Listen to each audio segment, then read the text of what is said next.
చిన్న ఊరిలో. ఒక చిన్న ఊరు, ఏ స్మాల్ విలేజ్. ఒక అంటే ఇంగ్లీష్లో ఏ, చిన్న ఊరు స్మాల్ విలేజ్. లో, లో అంటే ఇన్, ఐఎన్ ఇన్, ఇది ఒక ప్రిపోజిషన్. ప్రీపోజిషన్ ముందు ఉండేది. A small village in. ఇక్కడ రివర్స్ మంత్రం ఉపయోగించి ఇన్ ముందుకు తీసుకురండి. In a small village. ఇప్పుడు చెప్పండి, ఒక రైతు ఉండేవాడు. There lived a farmer. There lived a farmer. There అనే దానికి ఎలాంటి అర్థము పలక. And died. అదే తెలుగు వచ్చేటప్పటికి మనం మరియు అని పెట్టక్కర్లేదు. కథ చాలా చిన్నదే. కథలోని అంశం మనకి ముఖ్యం కాదు. ఈ చిన్న కథకు ఆంగ్లానువాదం మనసు పెట్టి నేర్చుకుంటే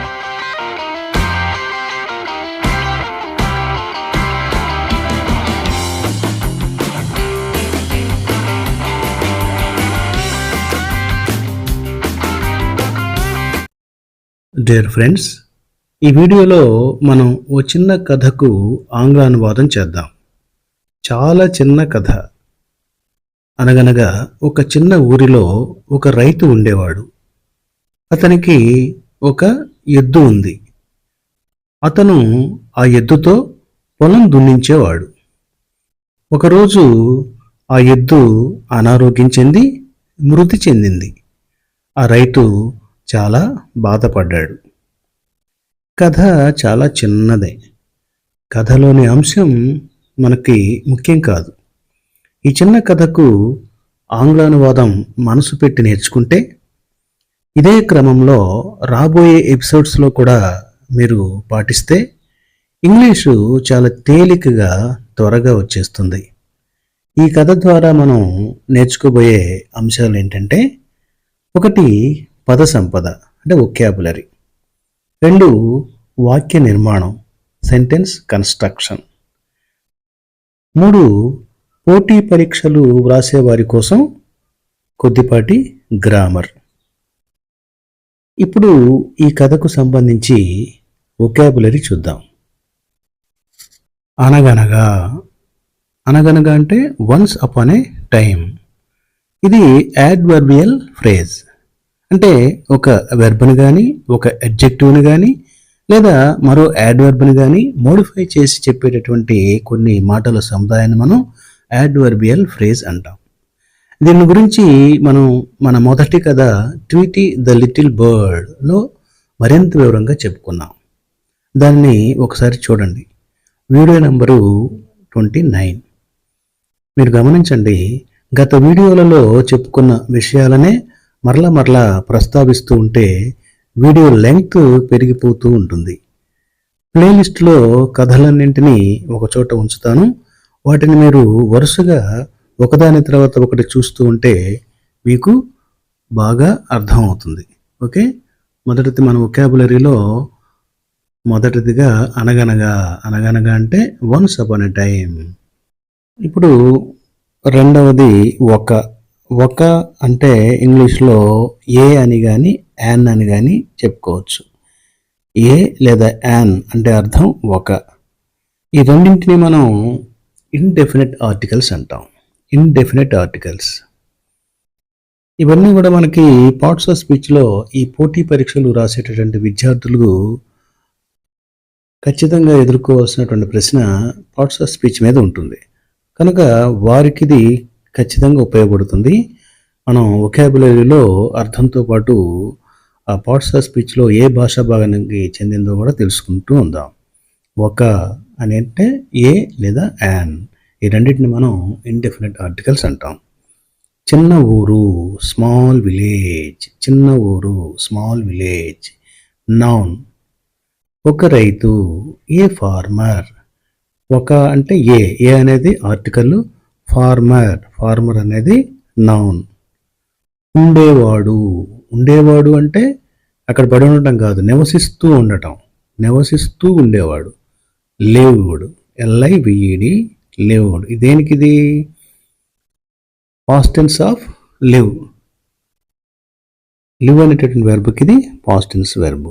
ఎందుకంటే కథలన్నీ కూడా సహజంగా జరిగిపోయినటువంటి వాటిని గురించి మనం ప్రస్తావిస్తుంటాం కాబట్టి వెర్బులు ఎక్కువగా పాస్ట్ టెన్స్లోనే ఉంటూ ఉంటాయి. ఓకే, అతను, అతను అంటే హీ, ఇది ప్రొనౌన్. ఒక ఎద్దు, ఒక ఎద్దు, యాన్ ఆక్స్, ఆక్స్ అనేది నౌన్, యాన్ అనేది ఇండెఫినిట్ ఆర్టికల్. ఉంది, ఉంది అంటే తెలుగులో కూడా మనకి కొంత పరిజ్ఞానం ఉండాలి. ఉంది అంటే ఇక్కడ కథను బట్టి కలిగి ఉంది లేదా కలిగి ఉన్నాడు. అతను ఎద్దును కలిగి ఉన్నాడు అని. అతనికి ఎద్దు ఉంది అంటే అతను ఒక ఎద్దును కలిగి ఉన్నాడు. అతని దగ్గర పెన్ను ఉంది అంటే, కలము ఉంది అంటే అతను కలమును కలిగి ఉన్నాడు. ఇలా మనం తెలుగును కూడా జాగ్రత్తగా మనం అర్థం చేసుకుని దానికి తగ్గ పదాన్ని తీసుకొచ్చి పెట్టాలి. ఉంది అంటే కలిగి ఉంది లేదా కలిగి ఉన్నాడు. అంటే ఇంగ్లీష్లో హ్యాడ్ అంటాం, HAD had. Had indicating position.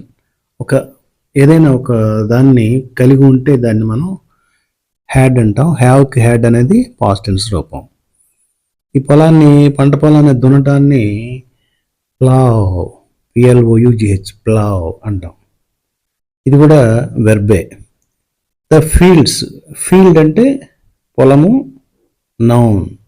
పొలాన్ని ఫీల్డ్ అంటాం, అది నౌన్. ఉండేవాడు, కథలో మనకి ఉండేవాడు అని వచ్చింది కదా. ఈ ఉండేవాడు అంటే పొలము దున్నుతూ ఉండేవాడు. Indicating A habitual action in the past, గతంలో అలవాటుగా జరుగుతూ ఉన్న పని, రిపీటెడ్గా జరుగుతూ ఉన్న పని. పొలం దున్నుతూ ఉండేవాడు. దీనికి మనం ఆక్సిలరీ వెర్బ్ను వాడాలి, అది యూజ్డ్ టు. ఒక రోజు అంటే వన్ డే, ఇది కూడా ఒక యాడ్వర్బియల్ ఫ్రేజ్. ఆ ఎద్దు, ఆ అంటే ఇంగ్లీష్లో ది, ఇది డెఫినెట్ ఆర్టికల్. ఆక్స్ అనేది ఎద్దు, నౌన్ అనమాట. ఇక్కడ ది ఎందుకు వచ్చిందంటే మరి ఆర్టికల్స్లో మన డెఫినెట్ ఆర్టికల్ ఎప్పుడు వస్తుంది, ఇండెఫినెట్ ఆర్టికల్స్ ఎప్పుడు వస్తాయి కూడా అది సపరేట్ చాప్టర్. ఇది కూడా మనం మన వీడియోలో చెప్పుకున్నాం, మీరు వరుసగా ఫాలో అవుతుంటే తెలుస్తుంది. ఇక్కడ ఆక్స్ అనేది ది ఆక్స్ ఎందుకన్నామంటే ఒకసారి ఆల్రెడీ మనం ఈ ఎద్దు గురించి స్టోరీలో వచ్చిందనుకోండి, మరలా మనం ఆ ఎద్దు అని చెప్పాలన్నప్పుడు ది ఆక్స్ అంటాం. అలా కాకుండా ఒట్టి ఆక్సే అంటే ఆ ఊర్లో ఏదో ఒక ఎద్దు అని వస్తుంది. కాబట్టి ఈ విషయాలు మీకు ఏదైనా డౌట్ ఉంటే ఎక్స్ప్రెస్ చేయండి, దాన్ని మనం మరింతగా చర్చించుకుందాం. అలాగే అనారోగ్యం చెంది, అనారోగ్యం ఇల్, చెందటం అంటే ఫెల్ ఇల్, అనారోగ్యం చెంది. ఇల్ అనేది నౌన్, ఫెల్ అనేది వెర్బ్. మృతి చెందింది, చనిపోయింది, డైడ్ అనేది వెర్బ్. అదే నౌన్గా వాడాలి అంటే డెత్ అనమాట. డెత్ అనేది నౌను, డైడ్ అనేది వెర్బ్. ఓకే, రైతు, ది ఫార్మర్. ది అంటే ఆ అని, ఫార్మర్ అంటే రైతు అని. ది అనేది డెఫినెట్ ఆర్టికల్, ఫార్మర్ అనేది నౌన్. చాలా బాధ, వెరీ సాడ్. ఈ సాడ్ అనేది ఎడ్జెక్టివ్, వెరీ అనేది యాడ్వర్బ్. వెరీ సాడ్, చాలా బాధ. పడ్డాడు, ఇక్కడ వజ్ అనేది వస్తుంది. వజ్ అంటే ఏంటి, indicating A state of being in the past, స్థితి, గతంలో ఉన్నటువంటి స్థితిని తెలియజేసేది వజ్ అనమాట. ఏం పడ్డాడు అంటే బాధపడ్డాడు, అది ఒక స్థితి. ఇది కూడా వెర్బ్. అక్కడ మామూలుగా ప్రెజెంట్ టెన్స్లో మనం చెప్పుకుంటుంటే ఈజ్ అనేవాళ్ళం, అదే ఫ్యూచర్ టెన్స్ అయితే విల్ బి అనేవాళ్ళం. ఓకే, దాని సంగతి వచ్చినప్పుడు మళ్ళీ ఆ విషయాన్ని చర్చిద్దాం. అనగనగా, వన్స్ అపాన్ ఏ టైమ్, ఒక, ఏ లేదా యాన్, చిన్న ఊరు, స్మాల్ విలేజ్, ఒక రైతు, ఏ ఫార్మర్, ఉండేవాడు, నివసిస్తూ ఉండేవాడు, లివ్డ్, అతను, హీ, ఒక ఎద్దు, యాన్ ఆక్స్, ఉంది, కలిగి ఉన్నాడు, హ్యాడ్, పొలము దున్నటం, ప్లావ్. పొలము, ఫీల్డ్, ఆ పొలము, ద ఫీల్డ్స్. ఉండేవాడు అంటే గతంలో ఒక టైంలో ఒక పని అలవాటుగా చేసేవాడు, పొలం దున్నుతూ ఉండేవాడు. యూజ్డ్ టు ఒకరోజు, వన్ డే. ఆ ఎద్దు, ద ఆక్స్. అనారోగ్యం చెంది, ఫెల్ ఇల్, మృతి చెందింది, డైడ్. చాలా బాధ, వెరీ సాడ్. పడ్డాడు, బాధపడ్డాడు. అది ఒక స్థితిని తెలియజేస్తుంది. ఇక్కడ పాస్ట్ టెన్స్ కాబట్టి గతంలో పడ్డాడు, గతంలోని స్థితిని తెలియజేస్తుంది కాబట్టి ఇక్కడ వాజ్ అనేది రావాలి. ఓకేనా?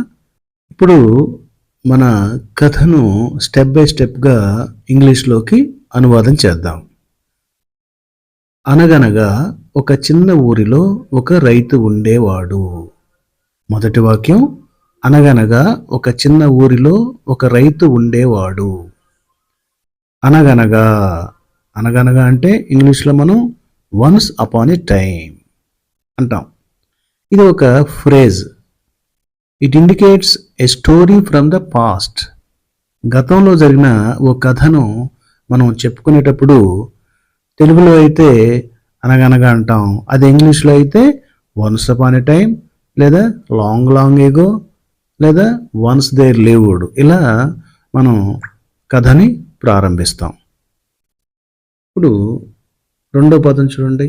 ఒక చిన్న ఊరిలో, ఒక చిన్న ఊరిలో, ఒక చిన్న ఊరు, ఏ స్మాల్ విలేజ్. ఒక అంటే ఇంగ్లీష్లో ఏ, చిన్న ఊరు, స్మాల్ విలేజ్. లో, లో అంటే ఇన్, ఐఎన్ ఇన్. ఇది ఒక ప్రిపోజిషన్. ప్రీపోజిషన్ ముందు ఉండేది. A small village in.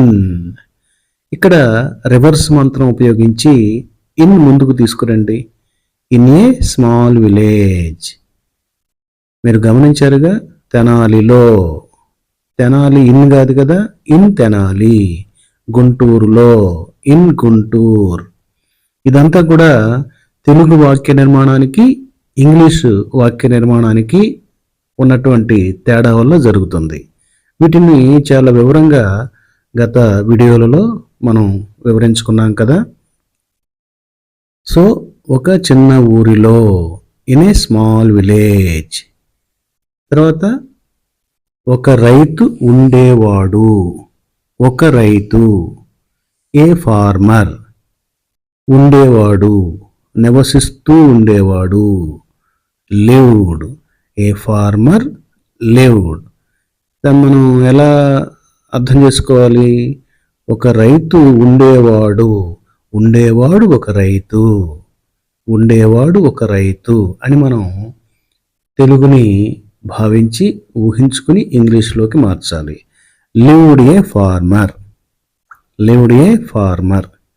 కాకపోతే మీకు గత కథలో చెప్పాను దేర్ యొక్క ఉపయోగం. టిహెచ్ఆర్ఈ, దేర్ అనేది ఒక గ్రామటికల్ సబ్జెక్ట్ అని.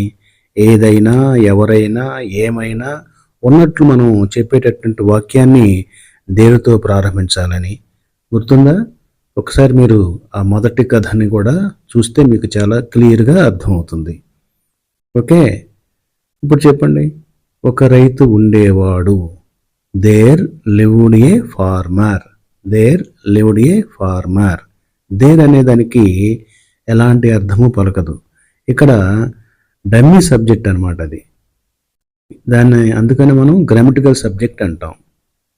ఓకే, పూర్తి వాక్యం చూసినట్లయితే, once upon a time in a small village there lived a farmer. ఇప్పుడు రెండవ వాక్యం చూద్దాం. అతనికి ఒక ఎద్దు ఉంది. అతనికి, హీ, ఒక ఎద్దు, యాన్ ఆక్స్, ఉంది, కలిగి ఉంది.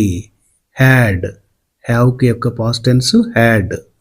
ఇక్కడ ఒక అంటే ఏ కానీ యాన్ కానీ అనుకున్నాం కదా. మరి ఇక్కడ యాన్ ఆక్స్, ఈ యాన్ అనేటటువంటి ఇండెఫినెట్ ఆర్టికల్ ఎందుకు వచ్చింది? ఏ ఎందుకు రాలేదు అంటే, ఆక్స్ అనేది అచ్చు శబ్దంలో ఉన్నది. అచ్చు శబ్దానికి ముందు యాన్ అనే ఆర్టికల్, హల్లు శబ్దానికి ముందు ఏ అనేటటువంటి ఆర్టికల్ వస్తుంది. ఇక్కడ శబ్దం మాత్రమే, అక్షరం కాదు, మీరు గుర్తుపెట్టుకోండి. అచ్చు శబ్దము లేదా హల్లు శబ్దము. అచ్చు శబ్దం అయితే యాన్, హల్లు శబ్దం అయితే ఏ. ఓకే, ఇంతవరకు క్లియర్ కదా. ఇప్పుడు ఇంగ్లీష్ వచ్చేటప్పటికి ఎస్విఓ సబ్జెక్టు, వెర్బు, ఆబ్జెక్టు ఉంటుంది కాబట్టి ఇక్కడ అతను అనేది సబ్జెక్టు, హీ తర్వాత వెర్బ్ రావాలి కాబట్టి హ్యాడ్, హీ హ్యాడ్. ఆ తర్వాత object an aux, he had an aux. అతనికి ఒక ఎద్దు ఉంది. అదే మనం మూడో వాక్యం తీసుకుంటే అతను ఆ ఎద్దుతో పొలం దున్నించేవాడు, పొలం దున్నుతూ ఉండేవాడు. అతను, అతను అంటే హీ, ఆ ఎద్దుతో, ఆ అంటే టిహెచ్డి అనేటటువంటి డెఫినెట్ ఆర్టికల్ రావాలి. ఎద్దు ఆక్స్, ఓఎక్స్ ఆక్స్. తో, తో అంటే విత్ అనేటటువంటి ప్రిపోజిషన్, తో అంటే విత్. పొలము ఫీల్డ్, పొలము ఫీల్డ్. దున్నించేవాడు, ఇక్కడ దున్నించేవాడు కాకుండా దున్నుట, దున్నుట అని ఇంగ్లీష్లో ఏమంటామంటే ప్లావ్. ఇది బ్రిటిష్ ఇంగ్లీష్. అదే అమెరికన్ ఇంగ్లీష్లో దున్నుట అంటే PLOW, ప్లావ్. దున్నించేవాడు అన్నప్పుడు మనం ఎప్పటి నుంచో చేస్తూ ఉన్నాడు, గతంలో చేస్తూ ఉన్నాడు కాబట్టి ఇక్కడ యూజ్ టు అనేటటువంటి హెల్పింగ్ వెర్బ్ రావాలి. దున్నించేవాడు అంటే యూజ్ టు ప్లావ్, కేవలం దున్నుట అంటే ప్లావ్. ఓకే, ఇప్పుడు వరుసగా వీటిని మనం ఎలా పేర్చాలో చూద్దాం.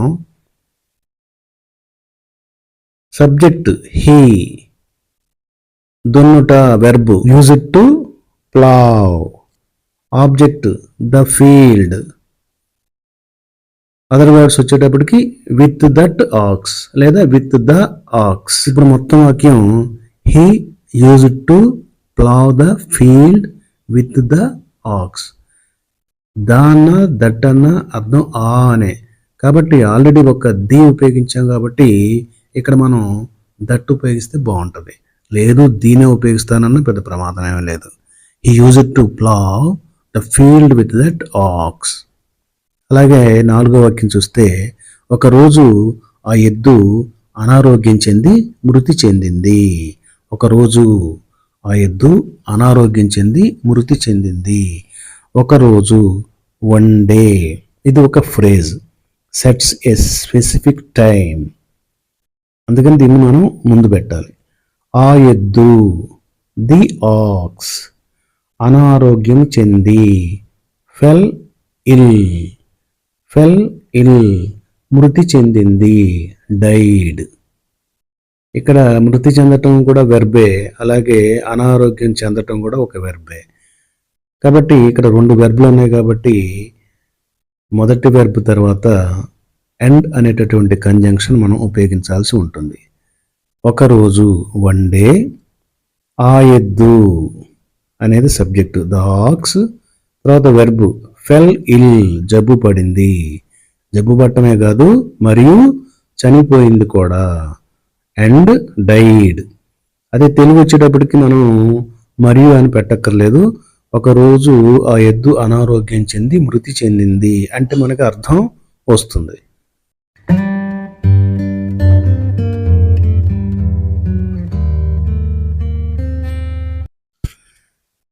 చివరిగా ఐదో వాక్యం చూద్దాం. ఆ రైతు చాలా బాధపడ్డాడు. ఆ రైతు, ది ఫార్మర్, చాలా బాధ, వెరీ సాడ్. పడ్డాడు, పడ్డాడు అంటే కింద పడటం కాదు, అది ఒక స్థితి. బాధపడటం అనేది స్థితి. పడ్డాడు అంటే బాధపడ్డాడు, ఎప్పుడు గతంలో. కాబట్టి ఇక్కడ ఈ స్థితులను తెలియజేసేటటువంటి హెల్పింగ్ వెర్బ్స్ ఇంగ్లీష్లో ఏమున్నాయి? ఈజ్, యామ్, ఆర్, వజ్, వర్. ఇవన్నీ కూడా మనం ఫండమెంటల్స్లో చెప్పుకున్నాం. సో ఇక్కడ వజ్ అనేది ఉంచాలి. Was indicates the state of being in the past. గతం యొక్క స్థితిని తెలియజేసేటటువంటి పదం వజ్ అన్నమాట. సో ఇక్కడ ఆ రైతు, ది ఫార్మర్, చాలా బాధ, వెరీ సాడ్ అనేది ఆబ్జెక్టు, ద ఫార్మర్ అనేది సబ్జెక్టు, వజ్ అనేది వెర్బ్. సో ఇంగ్లీషు ప్యాటర్న్ ప్రకారం SVO కాబట్టి the farmer was very sad. ఈ వరుసలో మనం వాక్య నిర్మాణం చేయాలి. చివరిగా కథ మొత్తంగా చూద్దాం. అనగనగా ఒక చిన్న ఊరిలో ఒక రైతు ఉండేవాడు. అతనికి ఒక ఎద్దు ఉంది. అతను ఆ ఎద్దుతో పొలం దున్నుతూ ఉండేవాడు. ఒకరోజు ఆ ఎద్దు అనారోగ్యం చెంది మృతి చెందింది. ఆ రైతు చాలా బాధపడ్డాడు. Once upon a time in a small village there lived a farmer. He had an ox. He used to plow the fields with that ox. One day the ox fell ill and died. The farmer was very sad. Okay, bye.